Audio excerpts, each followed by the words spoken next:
gotta be honest, I can't stay here now. He thought it was a bear, but then he said the more he watched it, it wasn't a bear. He said it looked like a naked human being.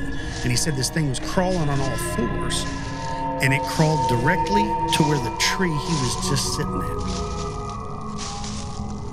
Allah! Astaghfirullah! What do you want from me? Why you keep following me?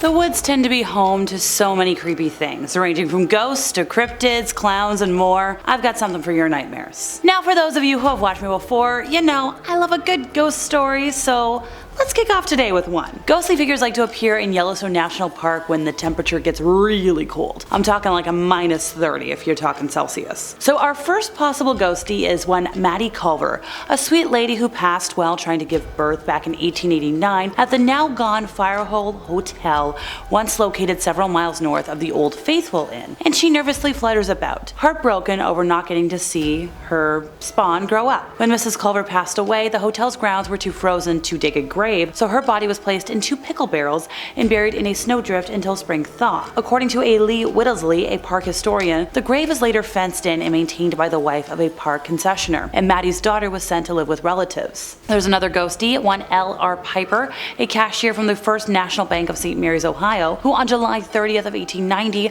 stepped out of the now gone Fountain Hotel to enjoy an after-dinner cigar and vanished. U.S. Army troops that were stationed in the area at the time searched for a month for Piper, and his brother-in-law spent all of September that year looking for him. At one point he slept under the stars, hoping that coyote howls would lead him to Piper's remains. It's believed that Piper walked out into the night and inadvertently stumbled into one of the many hot springs located nearby. So there's 2 hot springs there, Gentian Pool and Deep Blue Geyser. They're very large, very deep, and it's believed a search of them would yield petrified bones. Alright everybody, next up is a video that's kinda close to home for me, a spotting of Bigfoot from Northern Ontario here in Canada. Now it isn't specified where, but if I'm looking at the terrain, I'd be willing to bet on northeastern Ontario. It shows what clearly appears to be a Sasquatch walking in a wooded area near a body of water. So this video was shared by the Rocky Mountain Sasquatch organization, and it was stated along with the video that these boaters in Northern Ontario had recently captured the incident. No specific time and location of the sighting was provided, but you know my guess. The boaters were recording the nearby shoreline when this large bipedal figure with reddish brown hair stepped out from the woods and walks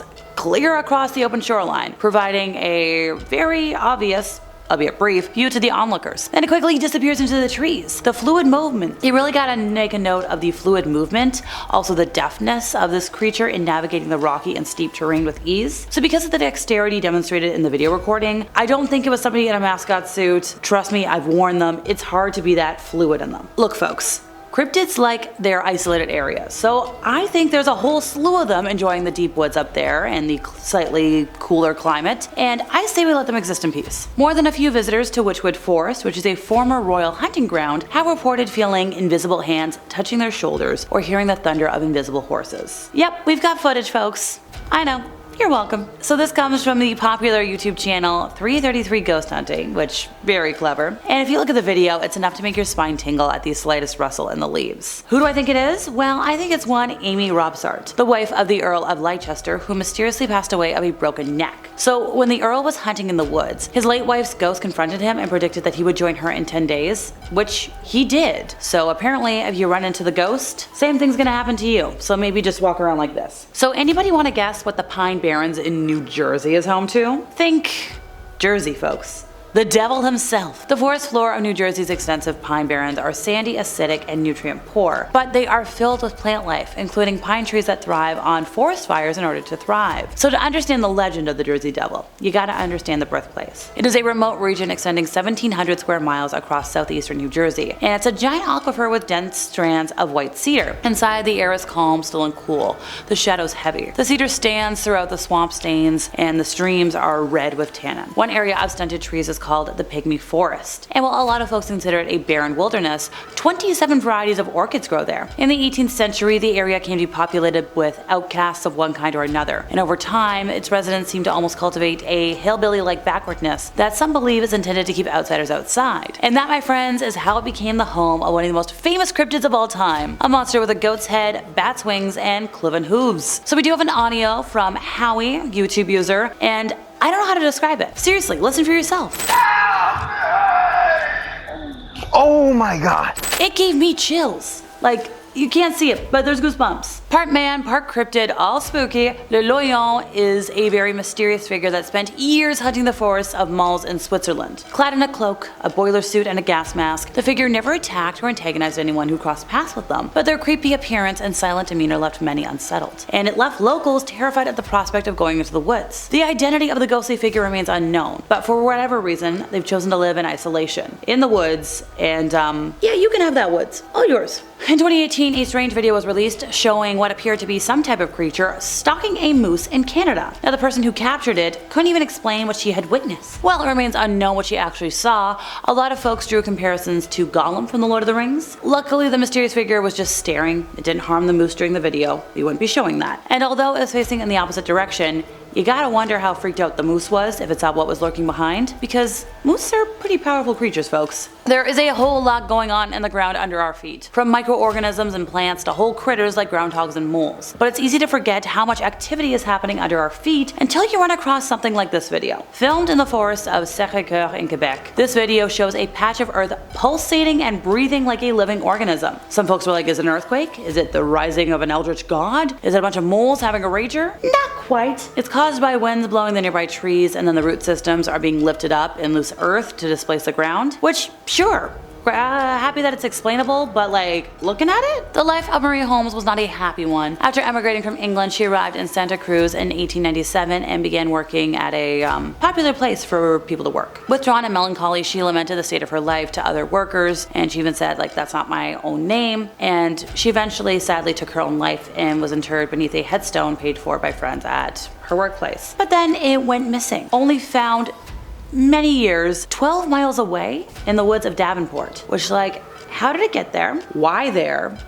I have questions. If you have answers, let me know. A lot of people don't like clowns at the best of times, but even folks who don't suffer from coulrophobia, yep, there's an actual name for it, would probably get creeped out if they ran into a clown in the middle of the woods. Well, around 2016, I think we all remember there was this crazy rash of mysterious clown sightings in rural areas all over the world. Some folks were like, oh, it's a publicity stunt. New It movie. Yeah, it had nothing to do with that. There was apparently in South Carolina a clown group who was luring people into the woods. Look, whether this was a conspiracy or just plain old mass panic, it made a lot of people not like clowns for a while. Or forests. Or clowns in forests. So Mo Luttrell was a ranger in the USFS for almost 15 years, and this is quite the story. So one day his station was getting a lot of calls about this lone wolf with a collar on that was hanging around campsites, which he was like, that's weird. This is not an area for wolves.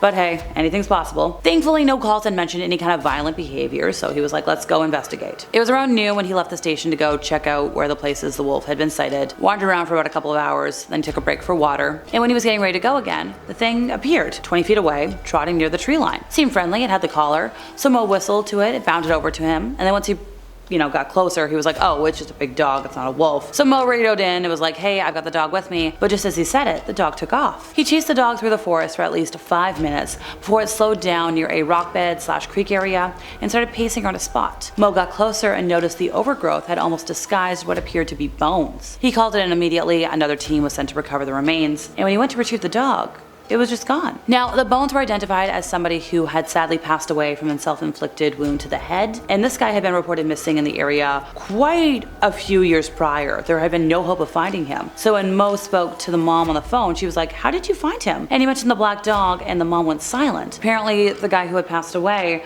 he had struggled with making connections with humans, and he had sunk into a deep depression after the passing of the very dog that had led Mo to him. Well, that's all, folks. I've been Alexa, your resident ookie spooky girly. See you next time.